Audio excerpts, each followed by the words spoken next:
Hi, everyone. I hope you can hear me all right. Thumbs up if you can. Perfect. Thank you. So my name is Malobi Elueme. I am one of the leadership and governance officers on the Members Council. And when we were planning this AGM, we had this brilliant idea to really look into economics education in action and find out what our economics educators are doing, how we're changing the approach. And so we contacted Alex Thomas, who has been so graceful in accepting our invitation. And it's my pleasure to introduce Alex. So he is an economics teacher and he teaches at the Azim Premji University in Bengaluru, India. His research has been published in national and international journals, including the History of Economic Ideas, the Politics and Economics Weekly, and many more. His most recent book is called Macroeconomics: An Introduction. And in that book, he presents an alternative approach to thinking about the economy, to conceptualizing the economy. And I'm going to let him take it on from there. And yeah, so this presentation should go about 20 minutes and there's going to be Q&A afterwards. So if you have any questions, write them down, keep them in your mind, and we will have a bit of a discussion session afterwards. Thank you, Alex. Thank you, Malobi, and thank you, Lawrence, Sarika, Vinayak, and many of you who we have interacted in the past. And I just wanted to mention that really it's a pleasure to be here because when I started off as a student about 15 years ago in India, in Hyderabad, I think the only community that we had were just within the university, within the walls of the university.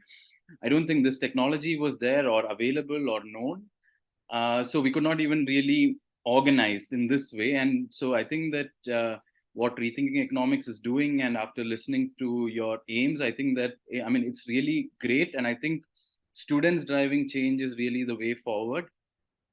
Because as teachers or as people who are in the profession, I think we tend to fall into habitual modes of thought.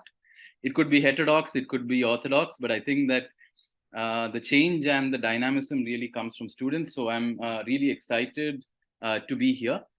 Having said that, let me just share my screen.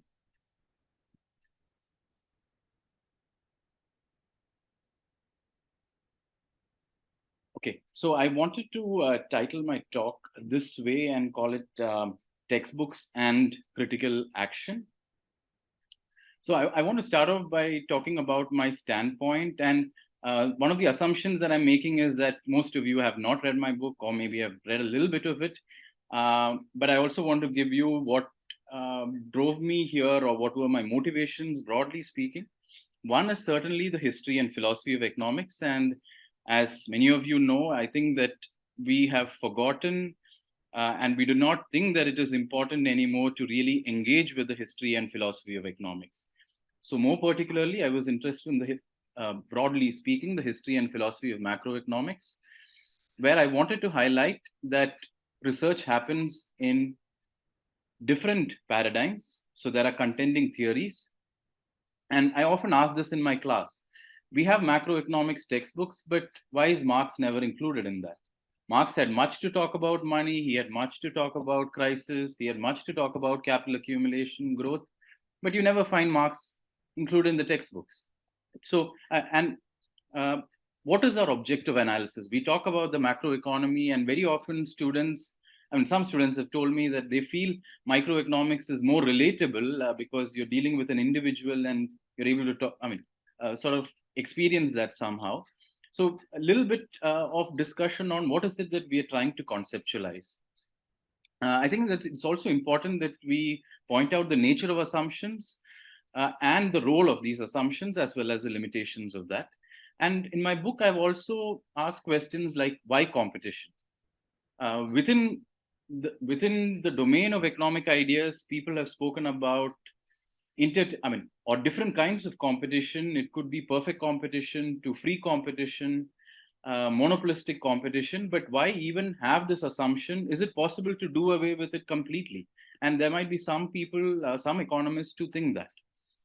Or even why equilibrium? What does this give us? What does equilibrium not give us? And I think that a meaningful engagement with these kind of conceptual categories or methodological assumptions become extremely important when anybody is being educated in economics, and especially in the beginning courses.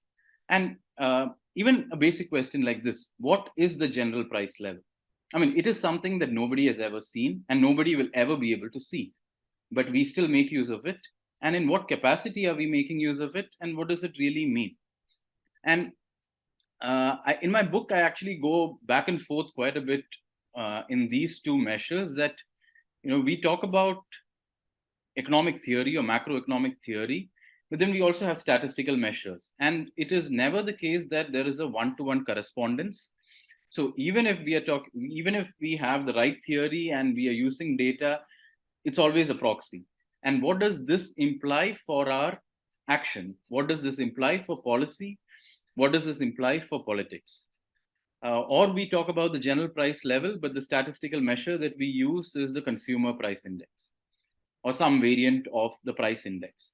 And but these are fundamentally two, philosophically speaking, very different kind of magnitudes, and we've become very comfortable using them. But how do we sort of contextualize them in a historical philosophical sense? This, I think, maybe to many of you who are working in rethinking economics, might be clearer, but very often I've felt that when people are engaging with ideas, and especially, I mean, my students or many other students that I've seen, students do not want to pick a school of thought or a side. Very often, students want to mix Smith, Nash, Milton Friedman, everybody possible, because I think at a young age it is difficult to choose a side. So I think that pedagogically we have to have a way of saying that maybe at the first step we want to understand how Marx is different from Marshall, or we want to understand how Joan Robinson is different from Milton Friedman. So I think although very often somebody like Keynes is also bringing in Marshall and his own non-Marshallian ideas, in an educational context, I believe that it is helpful for students to be exposed to what I call pluralism by antithesis, where the differences between schools of thought are made clear. And then at a later stage, the student, or I mean, later they can always synthesize these various ideas to according to their convenience or their interest. So in my book, I do not go by pluralism by synthesis. And here I want to mention another or a famous book that has been used in many places, which is the core textbook. The position that they adopt is pluralism by synthesis. I mean, they do not adopt a pluralism by antithesis standpoint. But I think that as an introductory book, because if you do not know how they are different, then I think that you do not have, true pluralism in that sense. The other kind of reason for writing this book, or part of the motivation for writing it, is to provide a unified framework. And I want to provide a little bit of context to this, which is that when I look at social media, be it Twitter or Instagram, every week or every month, there's a different issue to be tackled. And very often, students, especially, I feel, or people in general, do not have one unified conceptual framework to think through these issues. So today I might think that this issue is important, but tomorrow I think something else is important. And there are different people who are involved in it, but because of maybe the way our education is gone, we somehow don't get a holistic, comprehensive picture. And my own work in the tradition of classical political economy, which was revived by Piero Sraffa, Krishna Bharadwaj, and others, I think that allows me to provide a unified framework, which is alternative to the mainstream approach of marginalist economics. So first and foremost, I provide students with some understanding of marginalist economics, and also then talk about how does, in this alternative framework, which is in this tradition of classical political economy, how do we understand employment growth, inflation? But there are also specific issues that people are interested in. And I think there's a little bit of discussion on several of these in my book. And I don't get into details because I think beyond that, it is somehow beyond the capacity of a macroeconomics book. So, for instance, there's discussion on inequality, caste, gender, religion. And actually, when I was talking about my book at I think in 2021, one of the students asked me, how can you talk about politics in macroeconomics? Now, I think that to me, it was a surprising question, but it also tells us how economics education has happened so far so as to divorce politics or action from what is considered to be pure economics. This separation of positive economics and normative economics, which has happened in in economics for a long time now, I think has pushed out questions of ethics, questions of power, questions of politics from our fundamental way of thinking about economics. But in my book, there are small instances or short instances where I discuss labor force participation rate, wage gaps, remittances, saving, and all this comes from within this unified framework. So it's not, to me, it's not ad hoc kind of discussion of these things, but I think they all flow naturally from what I'm going to call, or what is called in the literature as the classical Keynesian framework or the classical Keynesian synthesis. And I want to talk about two things where I think that, it makes a huge, why I favor it. One is in the classical political economy tradition, the openness to history. So people like me from India and maybe also from the global South, I think that it allows us to incorporate our context and our experiences in a more meaningful fashion. That is one. And the other thing is the principle of effective demand, or one can extend it to demand-led growth theory. But this approach is not without tensions. And when I was writing this book, I was faced with these tensions. I don't want to use the word trade-off. I somehow just don't like it too much. So I'm just going to go with tensions. How much do I critique marginalism? And how much of how much do I give the alternative approach space in the book and in my pedagogy? And the constructive approach, classical political economy, Keynes, Kalecki, Sraffa, and later people who worked in that tradition. I think what I've done is to say that I have focused more on the critical aspects or the critique of marginalist economics, because the more constructive, the application aspects are found in many popular books and mainstream textbooks. And for the alternative framework, I have focused more on the constructive parts, but also pointed out that there are limitations when you apply any kind of theory to any particular context. The other thing I feel is that now, economics or mainstream economics has become so associated in a technocratic way with this idea of problem solving. But I truly think that something about education is really about the kind of questions we ask, how to ask these questions, how do we frame these questions, how do we frame these problems. So what I've tried to do in my book is not really go the route of problem solving, but really to pose various kinds of questions in certain contexts. And very often I've not given answers to them, and my students dislike me for it. But I think that, that's just one of the pedagogic approach that I adopt. The other kind of things very often, this actually happened when some students in another university, when I'd spoken to them, they were saying that when they studied, let's say Mankiw's book for macroeconomics, they found it shocking that in their entire education, they hardly studied the local central bank, which is the Reserve Bank of India. But they knew more about the Fed than the local context. So when I was writing this book, I was also faced with this challenge that how am I going to meaningfully incorporate the Indian context? Now, the concept of the theory partly is a critique of marginalism, then it's a constructive, or my way of understanding classical Keynesian economics, and how do I bring in context? So here is where I think that there are some amounts of tension, because it's not a simple, I cannot simply apply the classical political economy framework onto the Indian economy. and I'm making certain assumptions about mobility of labor, mobility of capital. So what I've done in the book is to really articulate these tensions and leave it there. Again, I've not tried to reconcile them as much.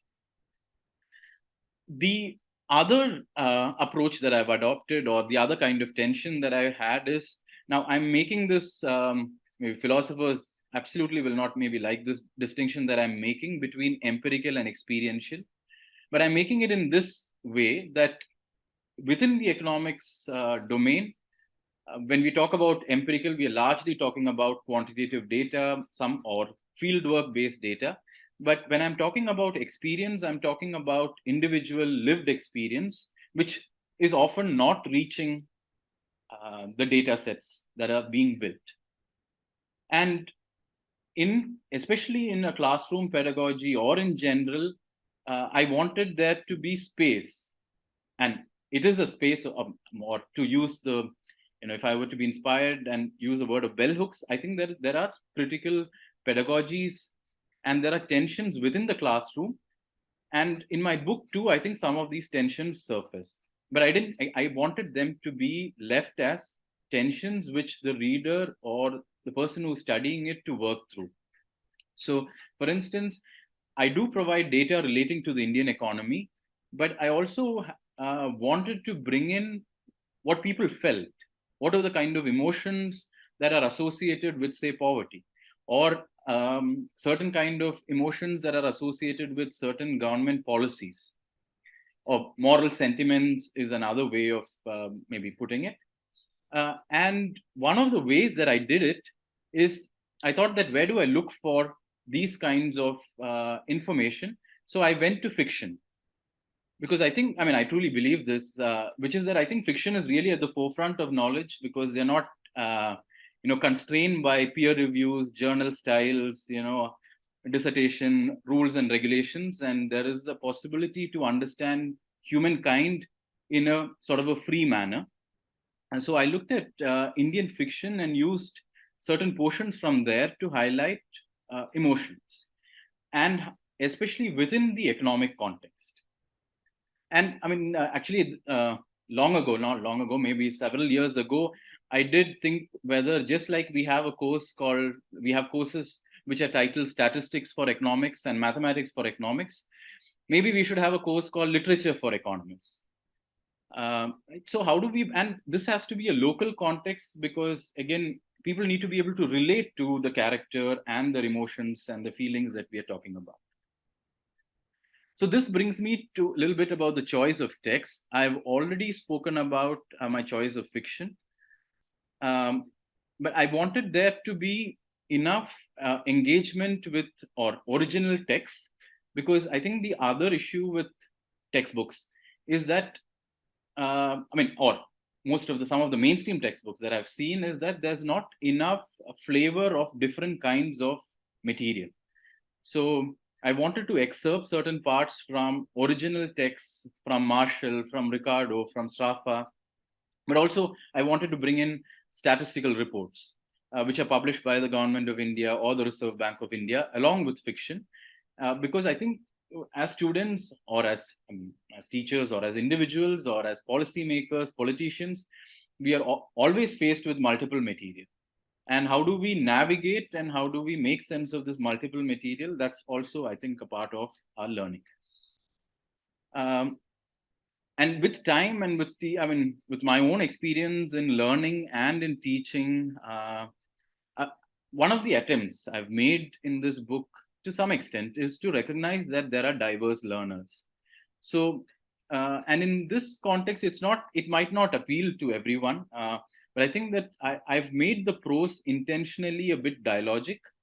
And I think in academia, this is looked down upon as far as I know, because we are supposed to write in passive voice. We are supposed to maintain a certain distance from the text and the reader. But I've tried to, somehow I'm not too convinced that this helps in the context of education. So my prose has intentionally been different. It has been accessible. It has been direct and more dialogic with the reader. I've also tried to bring in visual arguments, And this was actually, the illustrations for the book were done by one of my former students, Sahana. I've already mentioned diverse texts. And this is something that the next point is something I've been thinking about, that when I was a student, it never made sense to me that all the questions came at the end of the chapter, because when you're reading a chapter, there are questions which pop up at different stages while you're reading and studying. But then you have questions which are at the end. So what I've in my book, what I did was just like a question would come up in the classroom. These questions are integrated within the flow of the argument, or the writing, or the prose. There's a little bit of which I think, again, recalling discussion. So I've used quite a bit of cross-referencing. Apart from that, there are statistical table, philosophical accounts, and some people are more inspired by numbers. Some people are more inspired by emotional accounts, which have been drawn from fiction. Some people from certain philosophical inquiries or questions that I've posed. So I think I wanted the book to appeal to a wide range of readers, and not just economists, but also people like journalists, or people who are in the social sciences, humanities. So a broad spectrum of people, and not just restricted to economics. And this was part of the way in which I tried to do that. Now, some points of discussion. Alubi, will you tell me when I have 5 minutes left, please? Sure.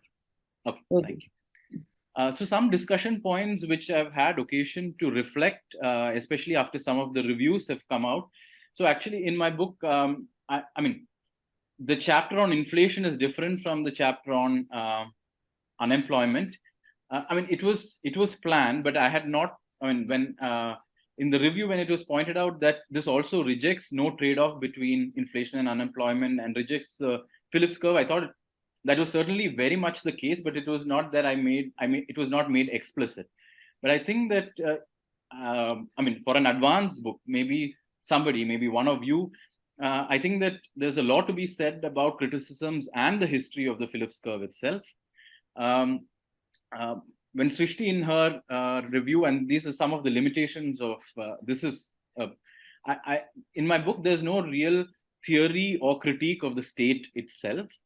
So partly, I think, because of the way, or how important Kalecki and Keynes, and probably more Keynes than Kalecki in my framing, there's been no critique or theory of the state. Although I think that in many points, I do recognize that the questions of equality, it is not something that can be simply addressed by the state or simply addressed by the market. But it's true that I don't have engagement in this. The other question, I think that many people might find unconvincing or disagreeable, is the choice of classical political economy itself. And especially, let's say, people who are convinced entirely by Marx's critique of classical political economy. So because I've tried to take analytical elements from classical political economists like Smith, Ricardo, and Marx, there's a little bit of tension there. And Keynes also has criticized classical economists like, for instance, Ricardo. So how does one bring them together? But I think there's enough literature in this domain saying how it is possible to do that. So I just wanted to highlight it here, that there's enough work that happens in this tradition that meaningfully integrates classical political economy and Keynes's and Kalecki's principle of effective demand. I think the other aspect which some reviewers have pointed out, and I really appreciate reviewers for pointing this out, is try to bring in some discussion of philosophy, politics, and history into macroeconomics. And I think that especially the discussion of philosophical aspects or political issues are not so much discussed. And I mean, I'm also thankful to Daniele for sort of mentioning this, because I think part of the aim of education, and here I draw a little bit from Adam Smith's theory of moral sentiments, is not just problem solving, but it is also to awaken our emotions. It is also to inspire. It is to maybe, I mean, there is confusion that happens when we read. So how does one bring in these elements of different kinds of feelings that we have into our pedagogy, into our textbooks, into our classroom? So now I'm just going to give certain examples, and then I'll end, and I'll be happy to take questions. So this is what I mentioned earlier, which is about the general price level. Here I've taken a quotation from the general theory, I just want to read that out, which is in this chapter, The Choice of Units. So Keynes writes, the well-known but unavoidable element of vagueness, which admittedly attends the concept of the general price level, makes this term very unsatisfactory for the purposes of a causal analysis, which ought to be exact. Now, I think that there's a lot of interesting questions that can come out from a quote like this. And very often, let's say people who are exposed to only the quantity theory of money, MV equals PY, we just go with it without really spending much time reflecting on some of these conceptual foundations. Now, this is, yeah, yes. Yes, I wanted to indicate we're at the 5-minute mark. I sent you a message. Yeah, thank you, perfect. Yeah. So this is, as I mentioned, when I was deciding the choice of fiction, I have restricted to literature that has been written entirely from within the Indian subcontinent. So this is a short story by Hansda Sovendra Shekhar, which is called The Adivasi Will Not Dance. This is on the question of land ownership. Right? And I thought that it is important to bring in the question of dispossession, but written in an evocative way. Right? So let me read out at least a little bit. So the question that Shekhar asks here is, which great nation displaces thousands of its people from their homes and livelihoods to produce electricity for cities and factories? And jobs. What jobs an Adivasi farmer's job is to farm? Now, which other job should he be made to do? Become a servant in some billionaire's factory built on land that used to belong to that very Adivasi just a week earlier? And so, I mean, I've used certain kind of quotations from different kinds of fiction to, highlight or evoke certain responses. This, again, I think to all members of Rethinking Economics, this is well known. So I'm not going to talk about the systems part of it so much, but I just want, a little bit of conversation. What I try to do for students or people who want to start out, to think of the macroeconomy as an embedded system, and that you need to have, and we are all trying to understand the society. And one of the things I've hoped and I've tried to do in the book is that, whatever we choose to do, I think we need to be a little humble about it, because we only have a partial view. And so, again, a direct application of any kind of theory into policies or into politics has to be done very, very carefully. This is actually something that I've taken from Core and adapted it, which is, in India, we have a large informal sector. And most of the books, at least in microeconomics and macroeconomics, do not have a way of engaging with it. So when we are talking about the monetary transmission mechanisms, how do we really think about the informal sector, along with commercial banks and money market and all of that? And I thought a visual kind of representation would help better. This is another kind of question, again, very often in the Indian context of discussing macroeconomics, remittances that come from abroad are always seen in a very positive light. And it is true, I'm not denying that. But what I've tried to do here is to try and probe a little further. Who are these people who are migrating? Who are the groups of people who are able to migrate? Is it connected to one's socio-political, socio-economic location? And in this context, from this kind of excerpt of fiction, what I've tried to bring about is that religion matters in migration. This is another, very often we talk about productivity and growth, but so the top graph shows that labor productivity has grown, but the second line shows that compensation of managers have grown, but production workers' wage rate has been more or less stagnant. And I think that this kind of a visual imagery has a strong role to play in this. I mean, in making different kinds of learners understand what is happening in the economy. This is in the chapter on inflation, which is much later, but as I've mentioned, I mean, I've tried to bring in these kinds of questions of what is the link between the consumer price index and the general price level. But in the chapter on inflation, I've also tried to reflect on there are different kinds of prices or different levels of abstraction. We can talk about an individual price, we talk about relative prices, we talk about the general price level. But do we really have an understanding of how they're all related? Not really. Right? Do we really have a theory of the general price level? Not really. And we do have theories of relative prices. So when we move from a micro to a meso to a macro kind of framework, do we have enough conceptual knowledge, or are we operating completely in the statistical domain? This is the last slide, really. And so some of the things that I've mentioned, for instance, I start the book by talking about or giving a broad overview, very broad overview of the history of economics.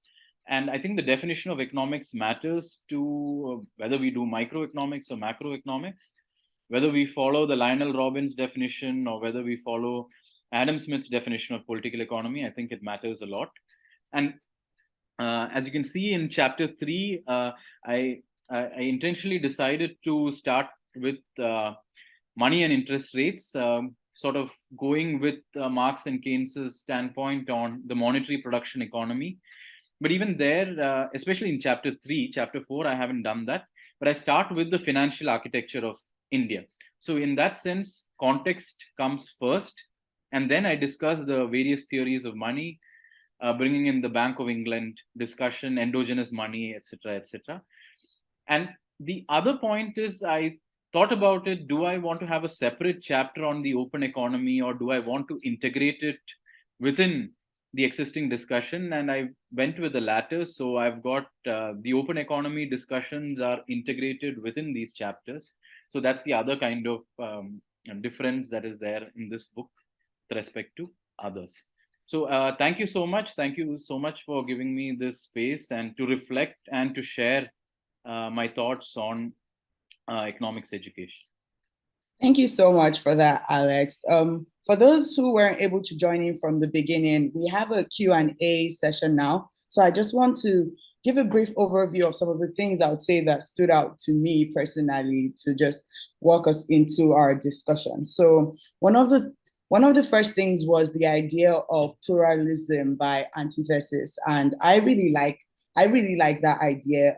You had mentioned about problems, the traditional problem solving approach and your problem setting approach. And that's such a brilliant way to rethink the way we ask economic problems, which will then help us rethink our answers to economic problems. So that really stuck out to me. I also found it really interesting that the student will ask, what does politics have to do with our economics education? And that does, like you said, that does say a lot about the kind of economics education we're already receiving, because I would argue that all of economics is political.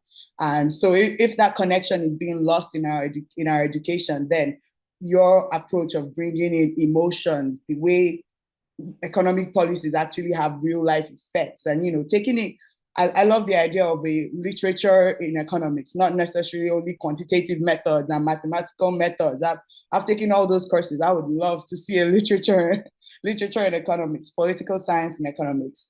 And yeah, those are just a couple of things that are running around in my head. If please feel free to send in your questions on the chat. I'll read them out, and then Alex would answer to the best of his ability, and we'll have a bit of a discussion. So I could start us off, actually. I had a question, I thought, right from the beginning.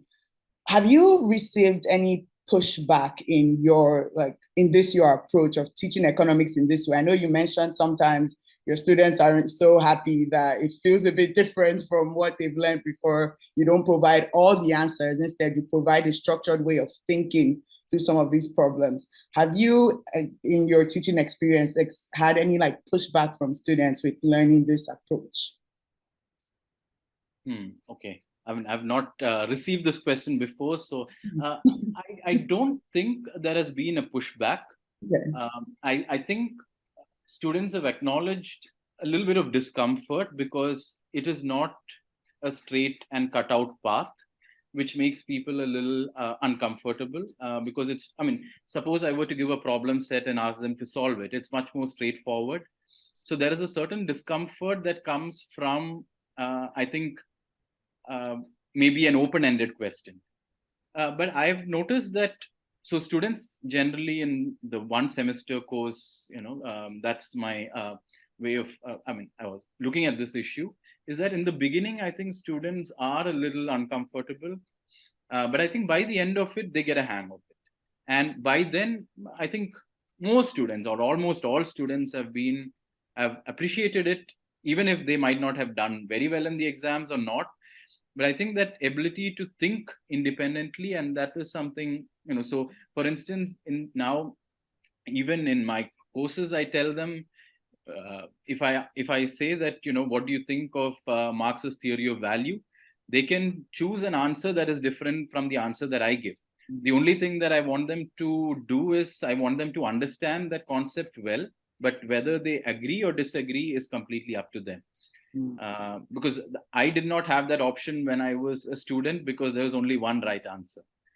So, yeah. That's a very good point. So I'm going to read out another question from Katie. It says, "Great presentation, thank you. I look forward to reading this. Beyond your own institution, do you have any interest from elsewhere in this textbook? If so, which kinds of degree programs or institutions?" Yeah, thanks, Katie. Now, so the book came out somewhere in the middle of 2021.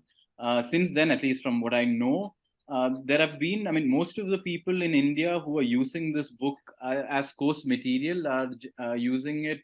I know that they're using it to teach macroeconomics in the undergraduate, in a BA economics program. But I also know that there's, for instance, the money chapter is being used in an economic sociology course taught by a sociologist.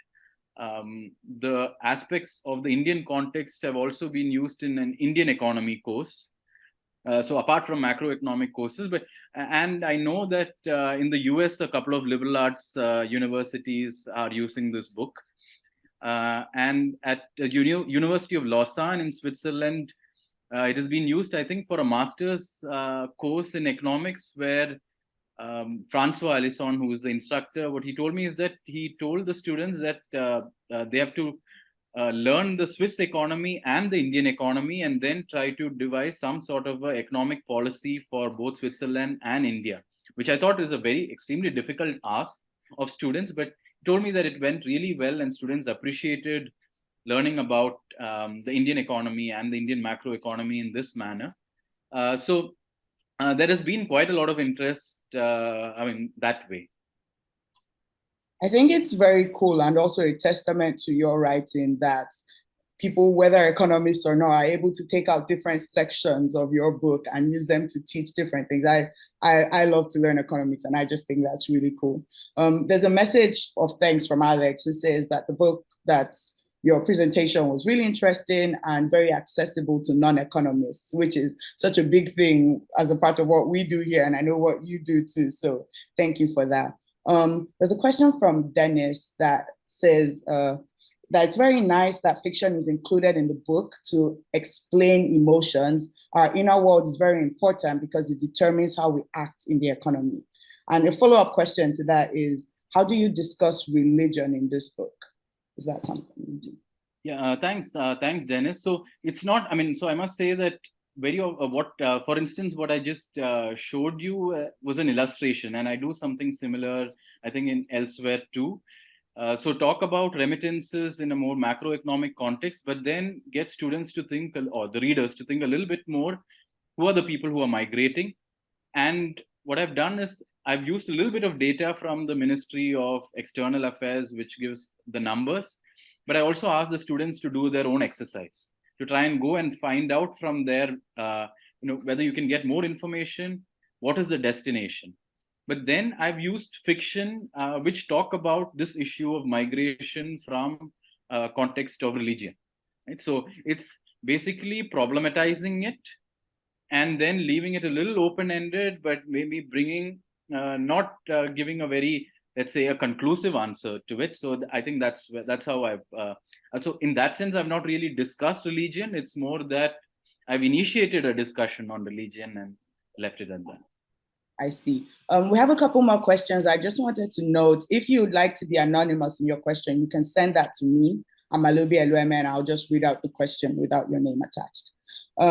So next question, it says, how can we use the history of economic thoughts for career perspective, just like we have medicine, engineering, and management? It's an interesting one. Yeah, okay. So, I mean, I do not have any particular evidence for this, what I'm saying. But I do think that if all of us, I mean, this is a thought experiment, right? If all of us learn Stata, we all know how to do Stata. And what is going to set us apart after we, go from a entry-level job to a middle level to a top, I mean, maybe the CEO level, is really your ability to convince people. And the ability to convince people comes from having access to a wide range of, I think, ideas from different disciplines, by being able to articulate in a proper fashion. Because very often we know that, I think it's emotions that run the world. It's not numbers.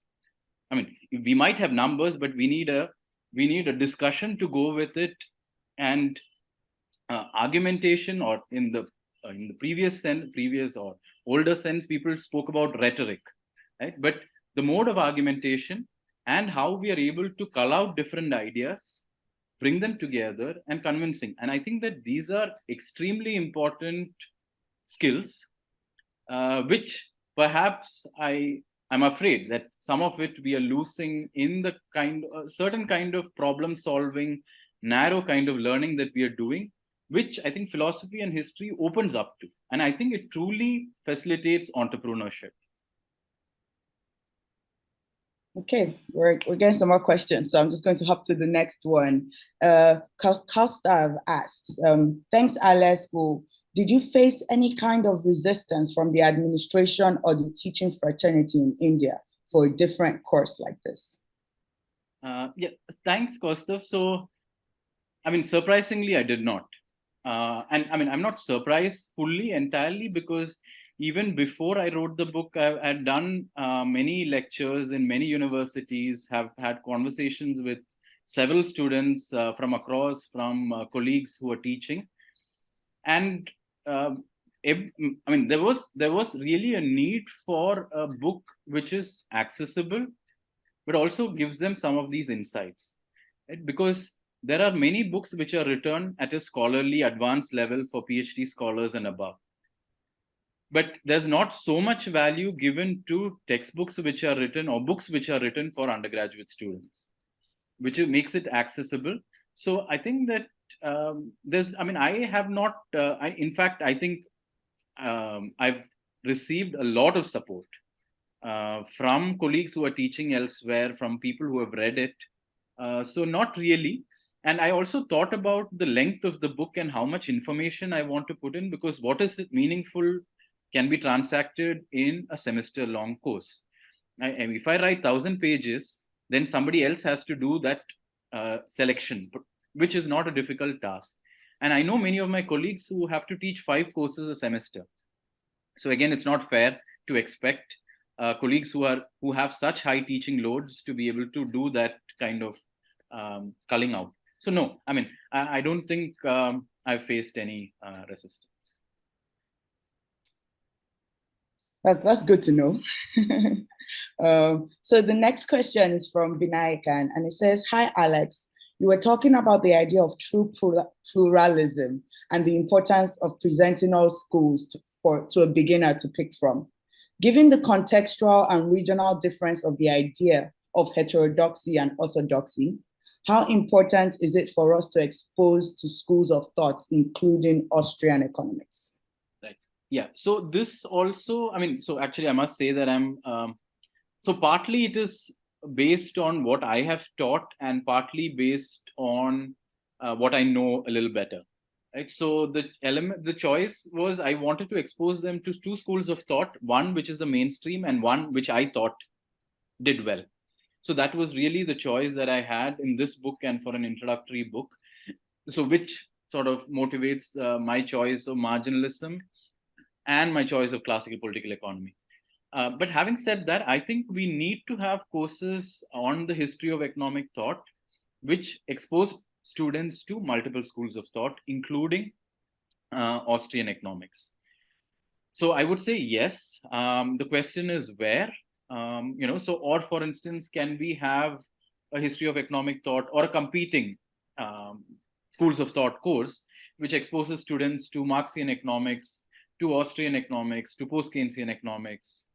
I mean, this is possible, but I just thought that not for this book.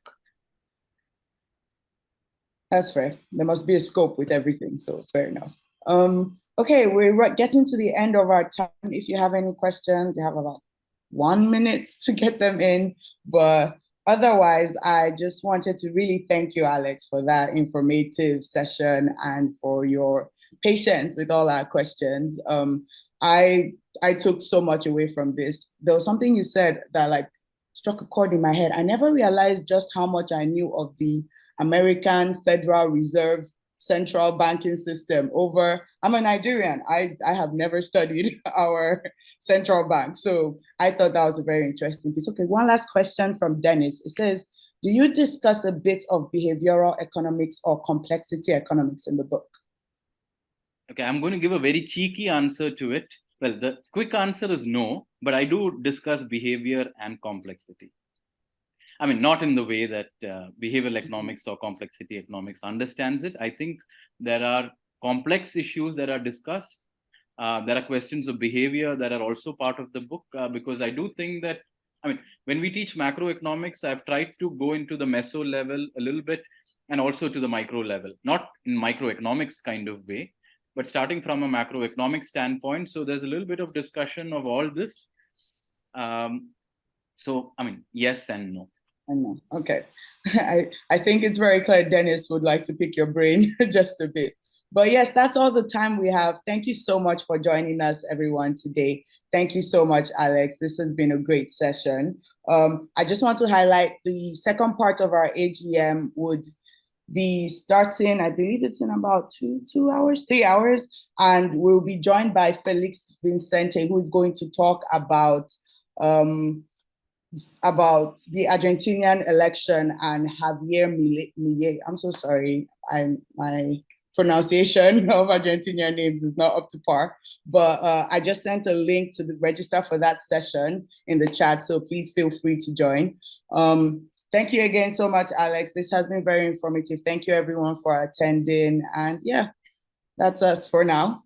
Thank you, Malobi, so much. And thanks, everyone. Bye.